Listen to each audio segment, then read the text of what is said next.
só. Usa silêncio, vira pra frente, presta atenção aqui. Pronto? Então, na aula de hoje, vamos falar daquela que é a religião que tem o maior número de fiéis do planeta. São mais de 2 bilhões de seguidores. Que religião é essa? Religião cristã. Cristianismo. Tem esse nome por quê? Jesus Cristo. Sabe o que significa Cristo? Cristo é uma palavra de origem grega, o mesmo significado do Messias. Messias é hebraico, Cristo grego. Ambas significam ungido. Então Jesus seria aquele que foi ungido por Deus e enviado para salvar a humanidade. Jesus significa Deus salva, ou seja, o próprio Deus se encarnou e se sacrificou para salvar a humanidade. Jesus também é chamado de Emanuel, que significa Deus conosco, ou seja, a palavra se fez carne, a palavra de Deus, o verbo de Deus se encarnou e habitou e viveu entre nós, e hoje nos acompanha através do seu Espírito Santo, na perspectiva, na crença dos cristãos. Os cristãos têm um livro sagrado que é a Bíblia. Bíblia vem do grego biblos, que quer dizer livros. Então a Bíblia é um conjunto de livros. A Bíblia católica tem 73 livros, a evangélica protestante tem 66 livros. A Bíblia é dividida em capítulos e versículos, e Antigo e Novo Testamento. O Antigo Testamento católico tem 46 livros, o evangélico tem 39. E o Novo Testamento de ambas, católico, evangélico e protestante, tem 27 livros. No Novo Testamento, esses 27 livros, ele começa com os evangelhos. O que é evangelho? Vocês sabem? Evangelho significa boa nova, ou boa notícia. Qual que é a boa notícia que os evangelhos vieram trazer? A boa notícia, a boa nova da salvação. Então, essa é a grande boa notícia, a grande boa nova dos evangelhos. O Filho de Deus se encarnou para salvar a humanidade. São 4 evangelhos: o evangelho de Mateus, Marcos, Lucas e João. Depois tem os Atos dos Apóstolos, fala sobre os apóstolos, que são aqueles que foram enviados por Jesus, aqueles 12. Um traiu, depois colocou no lugar, depois vem mais um abortivo, que é o Paulo. Depois temos as cartas paulinas do apóstolo Paulo, que é o maior escritor do Novo Testamento. 14 ou 13 cartas, se não me engano, são dele. Depois vem as cartas apostólicas e por último o Apocalipse, que é a revelação. Supostamente o Espírito Santo haveria revelado para João na ilha de Patmos. E ali, alguns cristãos acreditam que está a revelação no fim dos tempos. Para outros não, aquela revelação era daquele contexto em que viviam os cristãos, o contexto de perseguição do Império Romano aos cristãos. Por isso, o 666, que seria o Lúcifer, ou o anticristo lá, nada mais era do que o imperador romano daquela época, que mandava matar cristãos, perseguia cristãos, colocava cristãos nos coliseus, nas arenas, para ser devorados por animais ferozes, pegava esses cristãos, amarrava eles em madeiras, em postes, passava o pinche neles, colocava fogo neles durante a noite para eles iluminar as vias públicas romanas. Então, os cristãos foram muito perseguidos ali no início do cristianismo. Hoje nós vamos falar do Novo Testamento, mais especificamente de um trecho do Evangelho de Marcos, que é o segundo evangelho. Marcos, segundo a tradição, teria sido discípulo de Pedro, apóstolo. Pedro é aquele que Jesus mudou o nome, ele chamava Simão. Simão significa frágil, quebradiço. Jesus manda o nome dele de frágil para Pedro, que significa pedra, rocha, ou seja, algo consistente. Inclusive Jesus vai dizer para Pedro: Pedro, tu és pedra, e sobre ti edificarei a minha igreja, e as portas do inferno não prevalecerão contra ela. Tudo que você ligar no céu será ligado também na terra, e você desligado na terra será desligado também no céu.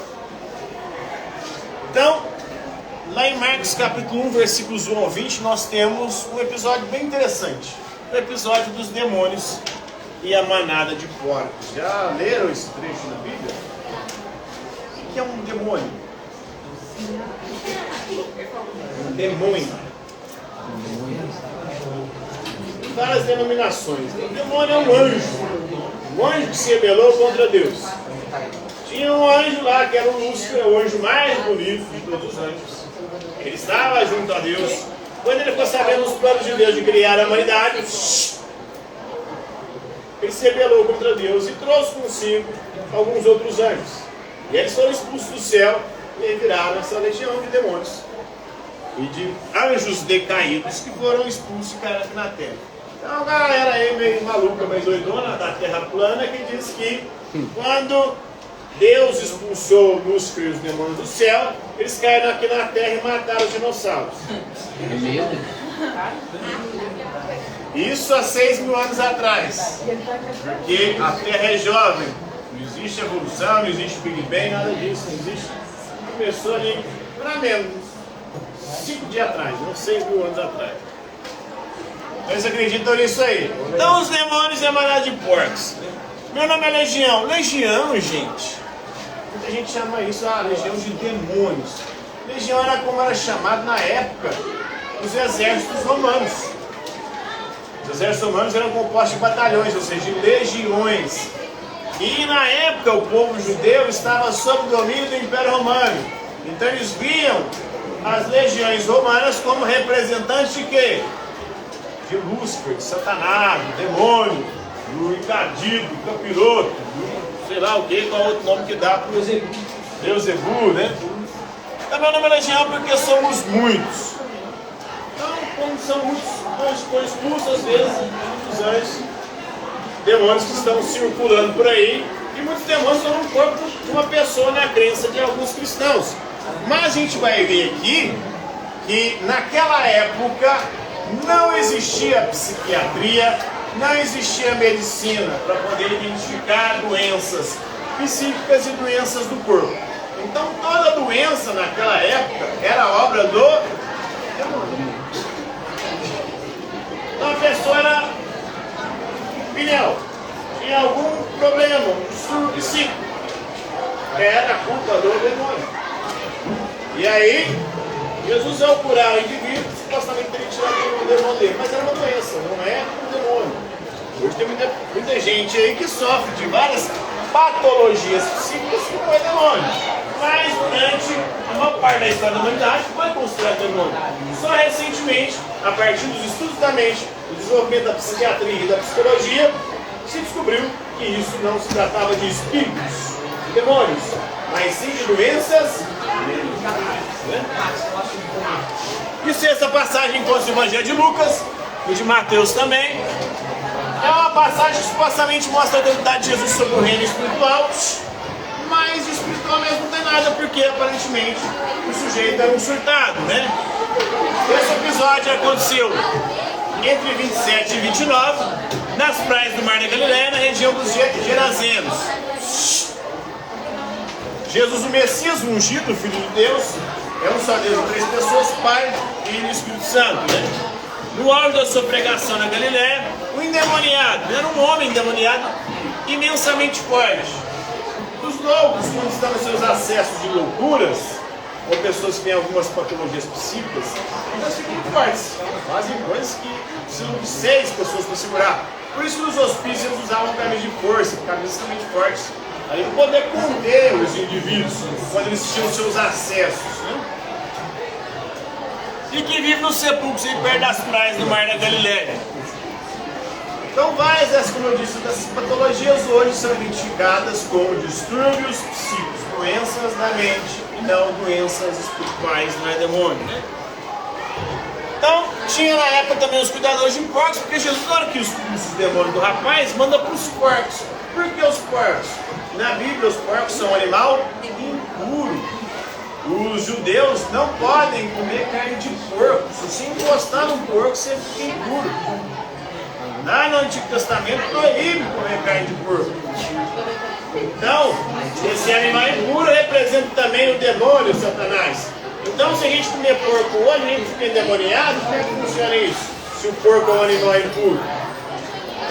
Alguns questionamentos são levantados e contradições da Escritura Sagrada, né? Então, pastores desafortunados que veem seus porcos se afogarem e formam as pessoas no lugar sobre o milagre de Jesus. Eles ficam grilados, até expulsam Jesus da vaza daqui. Você matou nossos porcos e a nossa única refeição. Sem judeu não gosta de porco, mas a gente gosta e é a única carne que a gente tem para comer. Então vaza daqui, Jesus. Aí o cara que foi curado, ele melhorou do surto dele, psicótico, E ele vai até Jesus e falou: Jesus, você me curou, eu quero te seguir. Você vai me seguir? Não, você vai voltar lá e falar para eles que eu te curei. Eles vão ficar com raiva de mim, porque eu matei os porteiros. Então, Jesus curou endemoniados, os porcos afogados são mostrados aí perto do homem possuído. Não era um animal impuro, mas naquela época não se conhecia cientificamente. A gente vai ver aqui, né, como que a possessão demoníaca era lá na Bíblia. No Antigo Testamento, só tem 3 passagens de supostos ou de supostas possessões. Tem muito mais passagem no Novo Testamento, mas todas as passagens se tratam de doenças. Na filha de uma cananeia, estava com um sangramento que era coisa de demônio. Olha, a situação de conta. Uma pessoa que está com sangramento ali por conta de problemas, nas regras. Um homem mudo, mudez é coisa do demônio. O homem cego, cegueira é coisa do demônio, tudo isso é endemoniado na Bíblia. Tem passagem de tudo isso aqui na Bíblia. Da filha da cananeia, do homem mudo, que Jesus tira o demônio, ele volta a falar. Do cego, que Jesus tira o demônio, ele volta a enxergar. O homem cego e mudo. Do homem na sinagoga de Cafarnaum, de um menino, de uma criança. Que provavelmente era um lunático, ele chamava lunático porque tinha epilepsia, que é a doença da lua, na época eles acreditavam. Então tudo isso aqui, gente, era considerado demônio. E hoje a ciência sabe que não tem nada de demônio. Tudo isso não passa de problemas psíquicos. Essas doenças espirituais, bem complicado aí. Hoje a ciência tem explicação para todas elas. Inclusive tem tratamento para todas elas. Tratamentos que não deixam a pessoa mais pneu ainda, como algumas igrejas deixam, porque os fenômenos que dizem ser de possessão em algumas igrejas, nada mais é do que fenômenos também conhecidos pela psicologia, como fenômenos de histeria coletiva, como fenômenos de sugestão, como fenômenos de hipnose. Você pode induzir as pessoas em hipnose e fazer com que elas reproduzam determinados tipos de comportamentos. Tudo isso pode ser reproduzido em laboratório ou reproduzido com pessoas que detêm o conhecimento e as técnicas para poder induzir os outros indivíduos a supostamente ficarem endemoniados. Beleza? Entenderam o conteúdo da aula de hoje aí? Tranquilo, favorável? Por hoje é isso aí.